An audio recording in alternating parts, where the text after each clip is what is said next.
সমাজ বাঁচানোর কারিগর হয়েও নিজের শরীরের অসহ্য কষ্ট আর সহ্য করতে পারলেন না তিনি।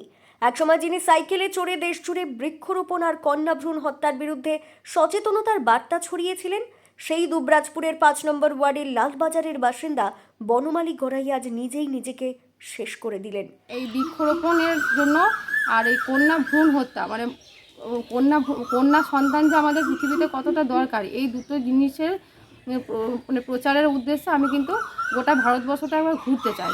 তো আমি চলে গেলে তোরা কি সামলাতে পারবি, তোরা সংসার তোর পড়াশুনো সব কিছু ঠিকঠাক করে।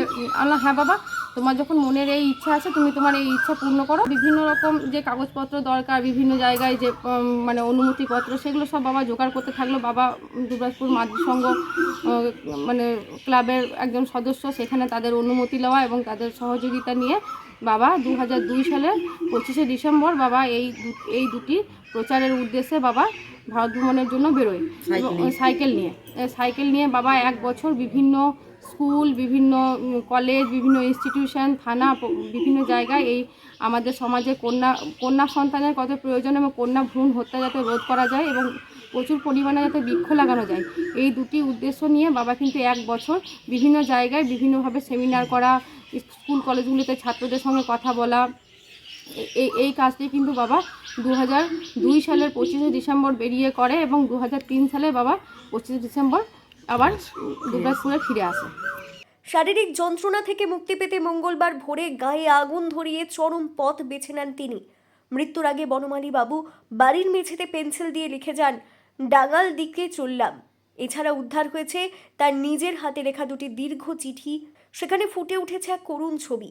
বনমালী বাবু লিখেছেন, তার শরীরে হাঁপানি, শ্বাসকষ্ট ও চর্মরোগ সহ একাধিক রোগ বাসা বেঁধেছিল। দীর্ঘ চিকিৎসাতেও ফল না মেলায় তিনি মানসিকভাবে ভেঙে পড়েছিলেন। চিঠিতে তিনি আক্ষেপ করে লিখেছেন, বর্তমানে তিনি যে কষ্ট পাচ্ছেন তা তার কর্মফল। পরিবারের ওপর যাতে আর চিকিৎসার বিপুল খরচ না হয়, সেই কারণেই তিনি কঠোর সিদ্ধান্ত নিয়েছেন বলে জানান। চিঠির শেষে স্পষ্ট করে লিখে গিয়েছেন, আমার মৃত্যুর জন্য কেউ দায়ী নয়। আজ বনমালী বাবুর মৃত্যুতে তার সেই উজ্জ্বল অতীতের কথা স্মরণ করে কাঁদছে এলাকা। 2002 সালের 25শে ডিসেম্বর পরিবেশ রক্ষা ও কন্যা ভ্রূণ হত্যা রোধের শপথ নিয়ে দুবরাজপুর থেকে সাইকেল নিয়ে ভারত ভ্রমণে বেরিয়েছিলেন তিনি। দীর্ঘ 1 বছর দেশের বিভিন্ন প্রান্তের স্কুল কলেজে সেমিনার করে মানুষের মধ্যে সচেতনতা ছড়িয়েছিলেন তিনি। 2003 সালের 25শে ডিসেম্বর সেই সফর শেষ করে ঘরে ফিরেছিলেন দুবরাজপুরের এই ভূমিপুত্র। বনমালী বাবুর স্ত্রী সবিতা গড়াই জানান, মঙ্গলবার ভোর 3টে নাগাদ সিনেমা হল থেকে সাতকেন্দুরি যাওয়ার রাস্তায় নিজের শরীরে আগুন ধরিয়ে দেন তিনি। শরীরে খুব কষ্ট, শরীরে প্রচণ্ড অ্যালার্জি, আমি 1 বছর 3 থেকে অ্যালার্জিতে ভুগছি আর কি। ওইটা আমার চামড়াতে খুব জ্বালা। আমরা দেখাইছিলাম এখানে একটা নার্ভে ডাক্তার দেখালাম, নার্ভে ডাক্তার দেখানোর ফলে উনি কিন্তু একদম শয্যাশায়ী হয়ে গেলেন। মানে যে মানুষ টুটি ছাড়া চলে না, সেই মানুষ 6 মাস টুটি দিতে পারেনি পায়ে। তারপরে ডাক্তারবাবু যখন দেখানোর পর যখন কমছে না, ডাক্তারবাবুকে বললাম, ডাক্তারবাবু আপনি কী ভাবছেন পেশেন্টটা নিয়ে? তখন উনি বলে দিয়েছিলেন ইউরিন টেস্ট করতে। তখন ইউরিনে একটু ইনফেকশন ধরা পড়াতে বললেন তাহলে আপনার অন্য ডাক্তার দেখান। কিন্তু তখন আমরা এক ডাক্তার ইউরোলজির সঙ্গে যোগাযোগ করলাম।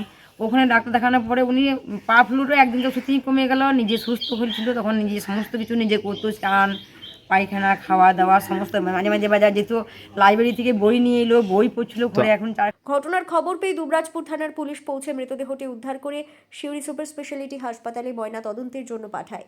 যে মানুষটি একসময় দেশ জুড়ে প্রাণের বার্তা ছড়িয়েছিলেন, আজ তার এমন করুণ পরিণতিতে গোটা দুবরাজপুর এলাকায় শোকের ছায়া নেমে এসেছে।